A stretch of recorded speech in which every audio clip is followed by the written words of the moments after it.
तो गाइज हम पहुंच चुके हैं अपने फाइनल स्टॉप पर एंड बात करें अगर nearest metro station to Qutub Minar complex की तो it's Qutub Minar metro station on yellow line and यहाँ से एग्जिट लेने के बाद you can take share auto to Qutub Minar complex which will cost you 20 rupees per head. So guys हम पहुंच चुके हैं कुतुब मीनार कॉम्प्लेक्स के पास and right now we are standing at ticket counter जो है exactly opposite to entry point of Qutub Minar. सो फटाफट से टिकट परचेज करते हैं एंड स्टार्ट करते हैं आज की साइट सीइंग। बात करें अगर टिकट प्राइस की so for foreign tourist it's about 600 rupees in cash form and 550 rupees in form of ATM और debit card. For Indian tourists, it's about 40 rupees in cash form and 35 in form of ATM or debit card. So after purchasing our tickets, we are heading towards entry gate of Qutub Minar complex.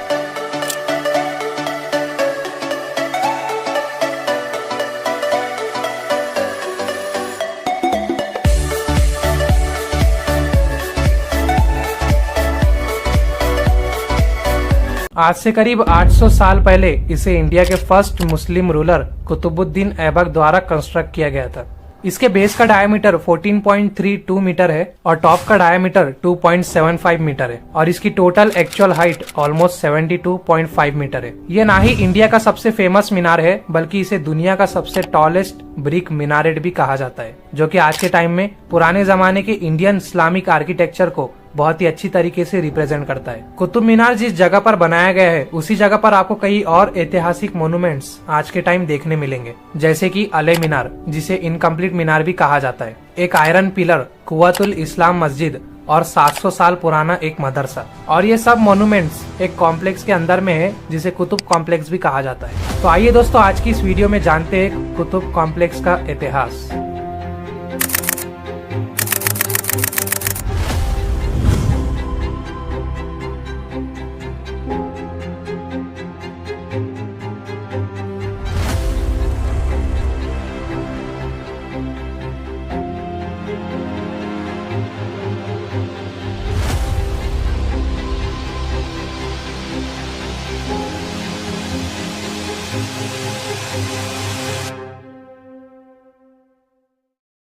दोस्तों ये कहानी शुरू होती है 1150 से।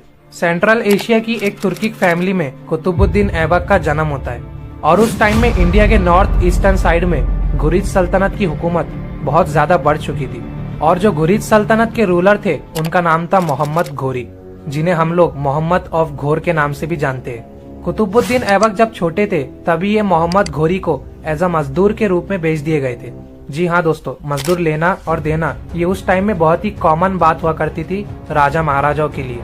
कुतुबुद्दीन ऐबक ने अपनी मेहनत और ईमानदारी से कई सालों तक मोहम्मद घोरी के अंडर में काम किया और इनके काम से मोहम्मद घोरी इतने ज्यादा इम्प्रेस और खुश हुए कि इन्हें एज अ घुरिद सल्तनत का मिलिट्री कमांडर घोषित कर दिया। जी हाँ दोस्तों, साल 1192 में एक जंग लड़ी जाती है दो सल्तनत के बीच में, एक घुरिद सल्तनत और दूसरी चौहान सल्तनत। चौहान सल्तनत के लीडर होते हैं पृथ्वीराज चौहान और इधर घुरिद सल्तनत के लीडर होते हैं मोहम्मद घोरी। इस जंग को हिस्ट्री में बैटल ऑफ तरेन 2 के नाम से रिप्रेजेंट किया गया है। जंग के आखिर में चौहान सल्तनत हार जाती है और घुरिद सल्तनत जीत जाती है और जीत के बाद इंडिया के नॉर्थर्न साइड का हिस्सा घुरिद सल्तनत के अंडर में आ जाता है। इसके बाद मोहम्मद घोरी कुतुबुद्दीन ऐबक को इसी नॉर्थर्न टेरिटरीज का गवर्नर अपॉइंट कर देते हैं और इसी तरह कुतुबुद्दीन ऐबक बन जाते हैं दिल्ली के गवर्नर। दिल्ली के गवर्नर बनने के बाद कुतुबुद्दीन ऐबक अपनी जीत को बताने के लिए ये दिल्ली में एक मीनार का कंस्ट्रक्शन शुरू करते हैं। जी हाँ दोस्तों, और आज इसी मीनार को हम लोग कुतुब मीनार के नाम से जानते हैं।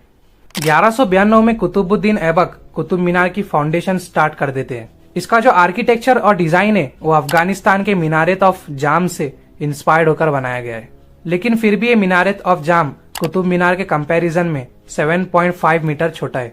मीनारेत ऑफ जाम की हाइट है 65 मीटर और कुतुब मीनार की हाइट है 72.5 मीटर, जो कि कुतुब मीनार को इंडिया का ही नहीं बल्कि पूरी दुनिया का टॉलेस्ट ब्रिक मिनारेट बनाती है। इस टावर का असली पर्पस ये नहीं था कि चौहान सल्तनत से जंग जीतने के बाद इसे विक्ट्री टावर कंसीडर किया जा सके, बल्कि इसका असली पर्पस था मुअज्जिन के लिए। मुअज्जिन इस्लामिक मजहब में मुअज्जिन एक ऐसा शख्स होता है जो नमाज से कुछ वक्त पहले अजान देकर लोगों को रिमाइंड करता है नमाज के लिए। और कुतुबुद्दीन ऐबक यही चाहते थे कि मीनार ज्यादा से ज्यादा ऊंचा हो ताकि मुअज्जिन की दी हुई अजान ज्यादा से ज्यादा दूर लोगों तक पहुंच सके। लेकिन साल 1210 में कुतुबुद्दीन ऐबक पोलो गेम खेलने के दौरान अपने घोड़े से फिसलकर गिर जाते हैं और ऑन द स्पॉट वहीं इनकी डेथ हो जाती है। जी हाँ दोस्तों, और इनकी डेथ के वक्त कुतुब मीनार का काम सिर्फ और सिर्फ एक फ्लोर कंप्लीट किया गया था।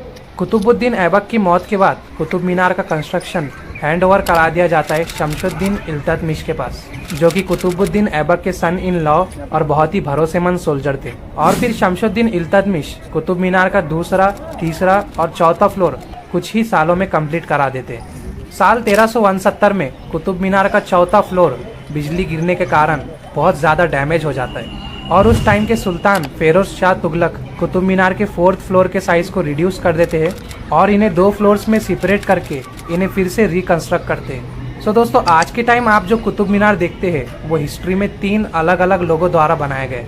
जी हाँ दोस्तों, सबसे पहले कुतुबुद्दीन ऐबक, जिन्होंने कुतुब मीनार का बेसमेंट और फर्स्ट फ्लोर कंप्लीट किया था। दूसरे शमशुद्दीन इल्तुतमिश, जिन्होंने कुतुब मीनार का दूसरा, तीसरा और चौथा फ्लोर कंप्लीट किया था। और फाइनली तीसरे फेरोज शाह तुगलक, जिन्होंने कुतुब मीनार का फोर्थ फ्लोर रिड्यूस करके इन्हें 2 फ्लोर्स में डिवाइड कर दिया था। साल 1505 में कुतुब मीनार एक बार और अर्थक्वेक द्वारा डैमेज हो जाता है और उस टाइम के दिल्ली के सुल्तान सिकंदर लोडी इसे फिर से रिपेयर कराते हैं। साल 1828 एक British officer Robert Smith Qutub Minar के टॉप पर एक राउंड शेप का क्यूपोला क्रिएट करते हैं ताकि कुतुब मीनार का स्ट्रक्चर और ज्यादा खूबसूरत दिख सके।